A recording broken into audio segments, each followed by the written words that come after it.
Bonjour à tous et bienvenue dans ce tapin à Netflix de l'année 2019. Alors oui, la première chose à savoir cette année, c'est que le format de tapin à Netflix va évoluer.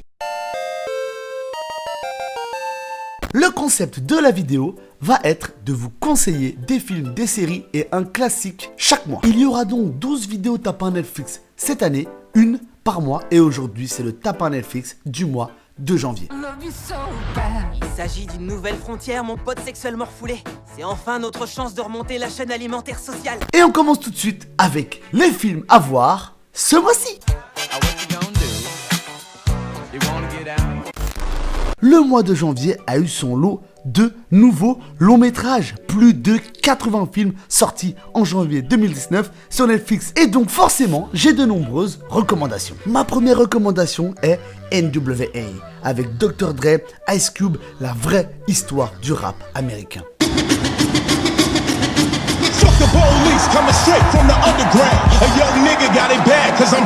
Musique, drogue et ghetto, ce film est juste mortel. Et pourtant, je ne suis pas particulièrement un fan de rap américain. Enfin si, hein, comme tout le monde, j'écoute du rap US, mais voilà quoi. Je suis pas un passionné, je connais rien à la musique et je rappe pas bordel. Et malgré ça, je n'avais qu'une envie à la fin de ce film, c'est de me lancer dans le rap. It's not for the pop chart.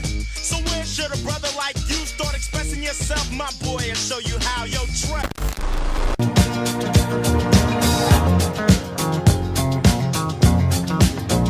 Mes deux autres films sont des thrillers qui placent au centre de l'intrigue des couples.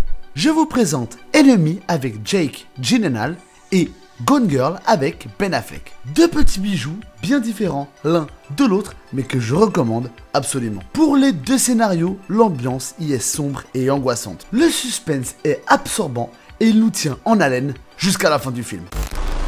Ma troisième recommandation est Django, un classique, un film avec DiCaprio et Samuel Jackson, réalisé par Quentin Tarantino. Alors mon ami, si tu n'as pas vu ce film, c'est très grave, je t'invite à quitter cette vidéo immédiatement, te rendre sur Netflix et regarder ce film. Pour les autres, je trouve ça super plaisant de la voir sur Netflix, je l'ai moi-même re-regardé, c'est super cool, ça détend, ça fait plaisir, c'est du classique, on est là, c'est super génial.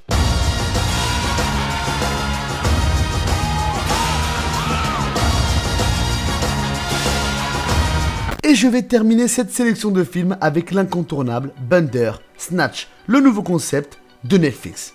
C'est tout simplement un film dont vous êtes le héros. Oui, ce film vous permet de définir la suite de votre long métrage. Et on se prête au jeu, on a le choix, on choisit le destin du héros et c'est carrément, mais carrément prenant à faire absolument ce mois-ci sur Netflix. Snatch, c'est cela qui provoqua sa chute. Alors ouais, je te vois venir, là, je vais me dire... Ouais, non mais pourquoi tu parles pas de Bird Box? Il est trop bien ce film. Eh bien tout simplement parce que je l'ai pas aimé en fait, je n'ai pas aimé ce film, donc je ne vous le recommanderai pas.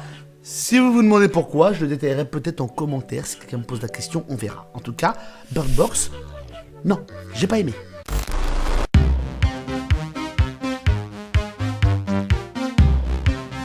On passe désormais aux deux séries que je vais vous présenter dans le tapin Netflix du mois de janvier. La première série que je vous propose pour ce mois de janvier est la série You.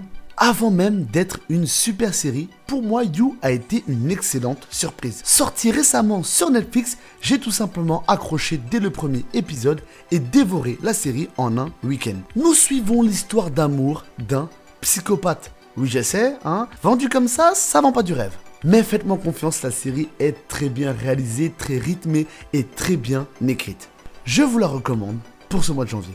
Ma deuxième série est nettement moins récente. Elle s'appelle Dark. Pour toutes les personnes qui ne connaissent pas cette série, c'est une série allemande qui est un putain de chef-d'œuvre. La série est très longue à démarrer, mais ne vous inquiétez pas et tenez bon, car lorsque ça démarre, l'intrigue est juste fantastique, il faut aimer se creuser les méninges, car oui, dans cette série, il faut réfléchir, on parle de voyage temporel. Alors munissez-vous de vos notes, crayons de couleur, crayons de papier, notez les prénoms et surtout les époques, et bonne chance et surtout, bonne série.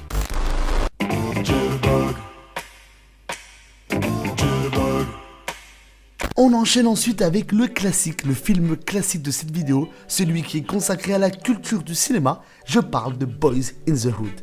Pour rester dans le thème du premier film que je vous ai proposé, NWA, on retrouve Ice Cube dans un film, un long métrage qui nous raconte le passage à l'adolescence de 3 garçons qui ont grandi dans le ghetto. Pour moi, ce film n'a pas pris une seule ride. Il est bien entendu obligatoire de le regarder en VO, car la VO est juste sublime. Pas de musique, pas de rap, juste la réalité de la vie dans les ghettos aux États-Unis.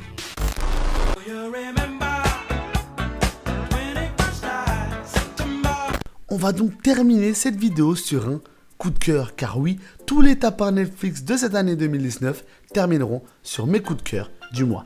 Et mon coup de cœur du mois est Sex Education. J'ai tout simplement adoré cette série. J'ai trouvé le casting incroyablement attachant. J'ai trouvé qu'elle abordait la sexualité des adolescents de manière très pédagogique. On aborde tout ça avec de l'humour et surtout on déstigmatise toutes ces choses-là. Bordel, c'est dur à dire, hein. Stigmatisé. Enfin bref, vous l'aurez compris, c'est mon petit coup de cœur du mois de janvier et je vous le recommande encore une fois. J'espère que cette vidéo vous plaira. N'hésitez pas à me dire dans les commentaires si le format vous a plu, si vous en voulez plus, si vous voulez en savoir plus, si vous voulez plus de films, etc., etc. Je reviens très prochainement avec ce format au mois de février. Blah, blah, blah, blah, blah, blah.